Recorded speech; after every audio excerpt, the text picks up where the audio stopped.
one question is how to prevent pups from being aggressive towards other pups. The short answer to that is, don't allow your dog to play with strange dogs. Only play with other dogs. Monitor their play, or allow them to play with dogs who are, let's say, like your friend's dogs that are going to be around a lot. Monitor the play. Make sure that they are not getting to a certain level, and just cap them. Make sure they don't push past it, because dogs playing essentially is a second away from dogs fighting. What's your input on neutering dogs?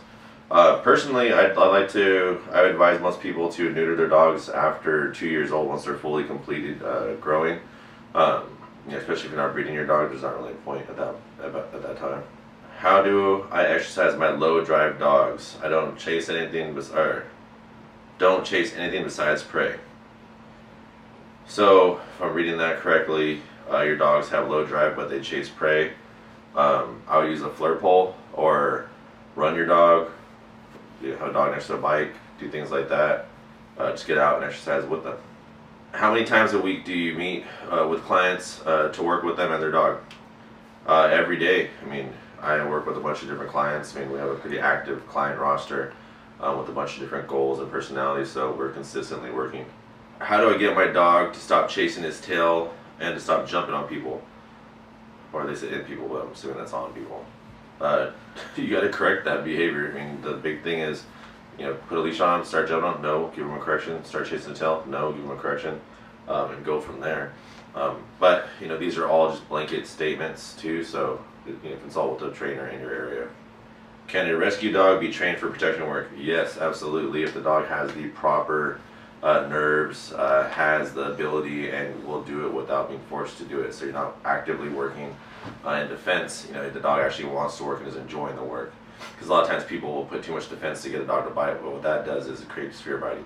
My dog barks when in her cage and I'm around not paying attention to her.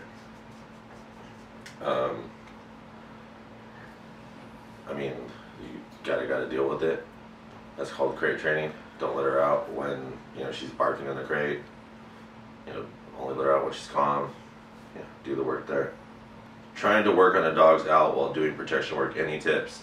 So in the beginning, we use like break sticks with the puppies so they don't have it out. I really don't hang out dogs just because I feel like it kind of creates a little conflict. But doing the break stick helps a lot. Also too, having like a toy on the other end of the bite, so the dog outs, they know they can break and play with you.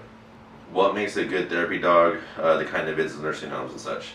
For me, I personally like a dog who's really mellow and pretty neutral in environments. That's kind of what I'm looking for. A dog who's not just over the top, high drive and jumping on everything. Just one that's a little more kind of independent and just neutral with everything. That's kind of what I'm looking for when I look for therapy dogs. Young lab acting up in a new environment / home. Excessive barking when I'm away. Any tips? Start crate training your dog. Create a routine for your dog in that new environment. Just don't switch it up. Just create it, basically make it normal. If they bark, ignore it. Kind of go from there. So what to look for when searching for a personal protection trainer, what to avoid. So I answered this on Instagram, but I'll kind of dive into it a little more here. The big thing for me when I'm looking for people to essentially when I'm recommending people that don't live next to us for trainers and personal protection is I look for people who are actually genuinely interested in building the dog. All too often, especially with the wave of social media, you have a lot of decoys who just want the highlight reel stuff. They want something they can post and whatnot.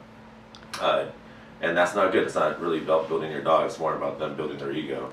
So you want to work with somebody who's going to put your dog's best interest first, and build them up, not just trial run the dog every single time or slam pressure and want to do all this extra bullshit that they don't really need. So do your research, figure out who's going to help you build your dog, and not just wash them because they can't handle pressure right away. But that'll be it for this Q&A on YouTube. Again, guys, these are all real blanket statements. Find a trainer. If you're in the Bay Area, come see us. But yeah, blanket statements. Use them as tips. Find a real trainer.